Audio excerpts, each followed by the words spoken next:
Hey guys, long time, but I know a lot of you guys have asked for the video, so I am going to start posting these at least once a week or maybe a couple, three times, give you a midweek update. But here we go. Just wanted to bring you what to expect in the market. I've got a couple of trades that are already happening, and then other couple of trades that we can look at taking a position this week.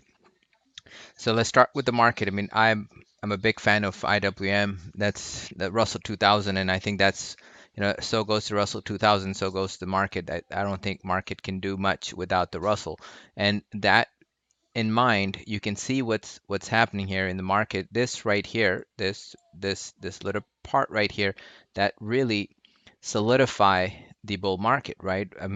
Quite frankly, when I look at the bull market, I just go straight to the weekly chart, and that's what I recommend. I mean, weekly chart, your your trend is intact. So you draw a trend line couple of ways. You have micro trend line and a macro trend line, and micro trend line is really intact. And basically, what happens is this is a sweet spot. So market came down here and bounced, and look at ready to break out and take out new highs. And don't be afraid taking a position at new highs in a bull market. Why is that? Because you have shorts that are going to be proven wrong, and you're going to have some short covering there. So that's how I look at things, and I think we've still got we've got bunch, plenty of room to go.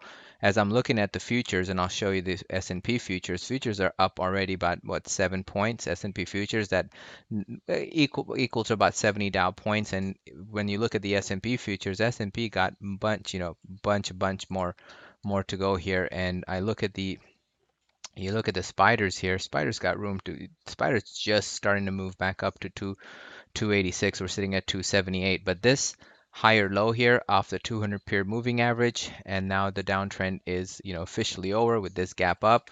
I mean, you've got a little bit of resistance here. We might see a 280, but nothing that's going to hold the market unless something happened. But when I'm looking at the market, really, you got to go to the monthly chart here. Look at this beautiful trend here, and quite frankly, if we can come down to 221, it's a long time coming. But unless and until we violate the 21 period moving average, which is right around here, the bull market is not over. I mean, couple of you that are closely following and trading with me live, and we've got some calls like MU calls, March, MU March calls. I mean, we got them right here. Yeah, we took some heat, no doubt about it. We took some heat here on the MU call, but now look at those calls are up by 70%. Same thing with Akamai. We got into Akamai right here, pull back. Okay, that's why we go out, right? January 8th, our calls triggered. March, we took. I mean, in end of January, we took some heat. And now look where we're at. Again, up about 53% on Akamai calls as well. Qs are already into new highs, and I think the tech sector looks super nice. A couple of trades that I took on Friday. Amazon was one of them. Amazon took this trade. I mean, what a nice trade it was. Amazon. I mean, there was just a kind of a no-brainer trade here in Amazon. It was nothing but bullishness here, right? New highs here. Look at this bounce back here.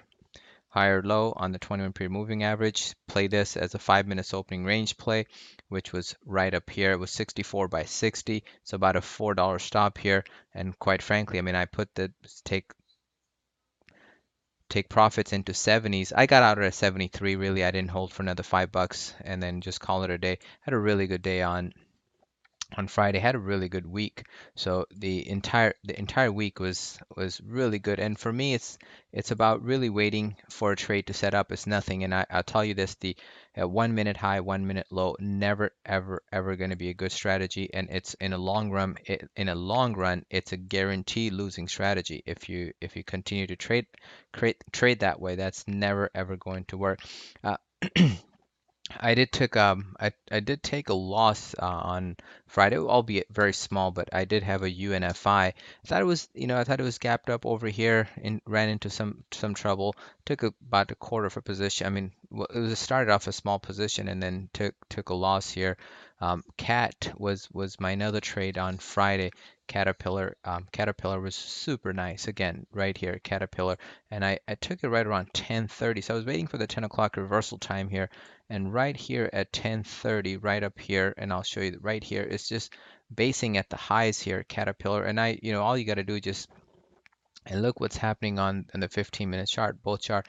And then at that point, you have to drill down to the smaller time frame and look for the entry. Where is going to be the entry? So right here, that's your right here. Let me just pull it back. Let's go back. Okay, so right here, so this is your 10 o'clock. That's your 10:30 here. Now it's basing here. So pull back right over here.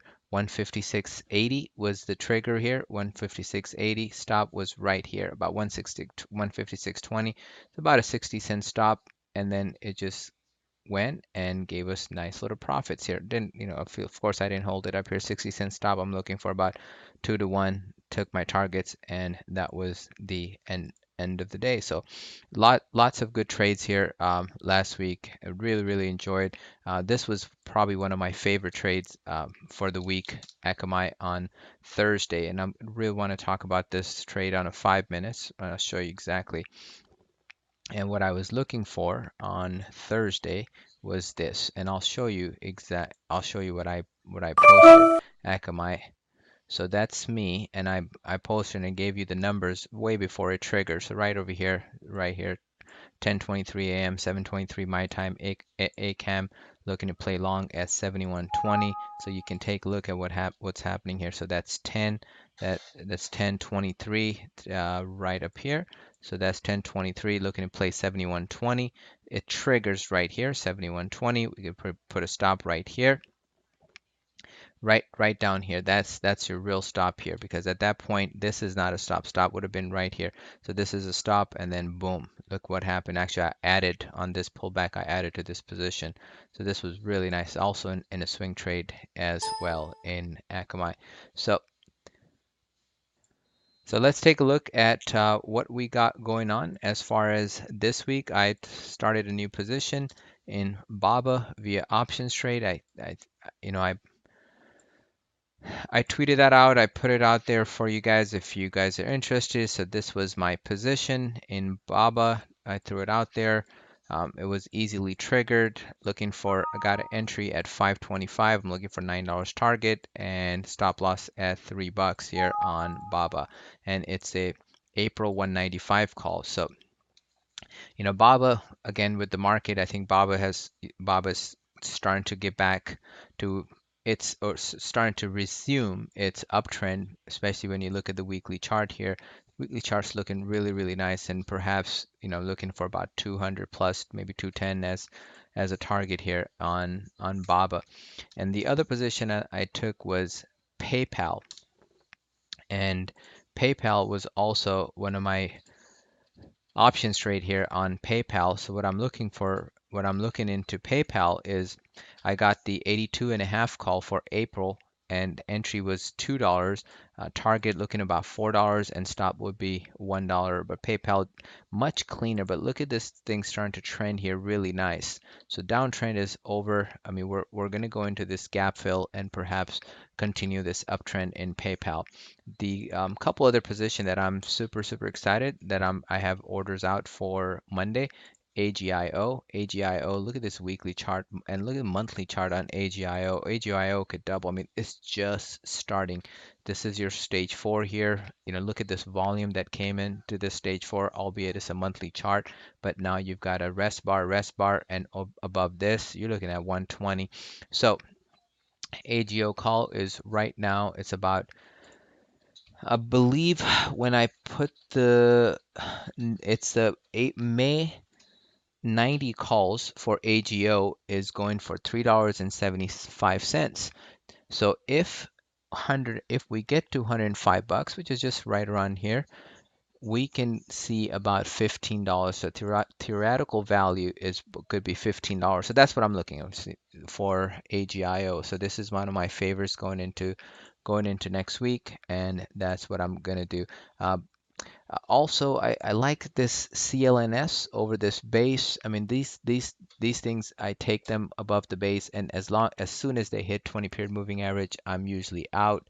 I also started a position in GE. I've taken a stop out in GE previously, but now this thing is I love it. Look at this monthly chart. You have so many consecutive red bars, and finally we got a green bar here happening in on the monthly chart. I'm excited about this trade. I'm actually going to take this on Monday as it's starting to get above the 21 period moving average, and then stop will be right around the low. So that is two, these are two trades that I really like into next week. I also like this energy trade, NBR, so keep an eye on this as well. And then this Tiffany starting to look really good. This is your monthly buy setup on Tiffany, and this also has a weekly buy setup. So I am looking to buy Tiffany $110 call. So this is a little bit of a speculative, and you ask why I'm looking at that, because March 16th, I believe it has earnings, right? No, 19th is March 16th. Yes, March 16th, it reports earnings. So I'm looking for those calls. I'm going to define my risk.